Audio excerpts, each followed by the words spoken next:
यह धरती केवल इंसानों की नहीं है, बल्कि इंसानों के साथ साथ यह पेड़ पौधे, नदियाँ, तालाबों, अनगिनत जीव जंतुओं का भी घर है। इनमें से सबसे प्यारे जीव है पक्षी। लेकिन क्या आप जानते हैं कि आधुनिक तकनीक, खासकर 5G नेटवर्क, इन नन्हे जीवों के लिए खतरा बनते जा रहा है। यह बात तो आप बहुत अच्छे से जानते होंगे कि 5G नेटवर्क बहुत तेज इंटरनेट देता है, लेकिन इसके लिए उच्च आवृत्ति वाली रेडियो तरंग उपयोग होती है। ये तरंगें वातावरण में फैलकर पक्षियों की दिशा पहचानने की क्षमता को प्रभावित करती है।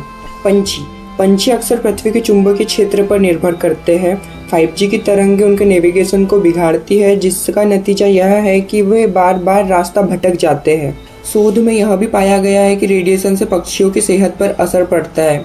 सोचिए, अगर तकनीक के चक्कर में हमारी चिड़ियों की चहचहाहट ही खो जाए तो हमारी दुनिया कितनी सूनी हो जाएगी। तकनीक जरूरी है, लेकिन प्रकृति भी। हमें संतुलन बनाना होगा ताकि इंटरनेट भी चले और चिड़ियों का गीत भी सुने। आइए मिलकर यह प्रण ले हम कि तकनीक का जिम्मेदारी से उपयोग करेंगे और प्रकृति की रक्षा भी करेंगे। बातचीत के दौरान सुबह सुबह ही हम पहुंच जाते हैं हमारे खेतों पर, क्योंकि हमको खबर मिलती है कि हमारे खेतों पर हुआ जंगली सुअरों का हमला। तो कुछ एक्सप्लोजिव मटेरियल लेके हम आ जाते हैं खेतों पर।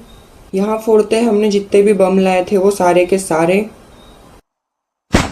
हम किसी भी जानवर को किसी भी प्रकार की हानि पहुंचाना नहीं चाहते। हम चाहते हैं कि वो जानवर हमारे फसलों से दूर रहे। तो भैया एक एक करके हमने हमारे पास के सारे बम फोड़ दिए हैं। अब हमारे पास कोई भी एक्सप्लोजिव मटेरियल नहीं बचा है। तो चलो चलते हैं घर। आए तो थे जंगली सुअर देखने, पर हमको एक भी जंगली सुअर नहीं दिखा।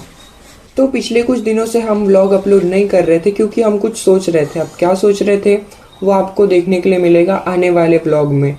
तो इस व्लॉग में इतना ही, मिलते हैं आने वाले व्लॉग में। Thank you so much for watching. Bye.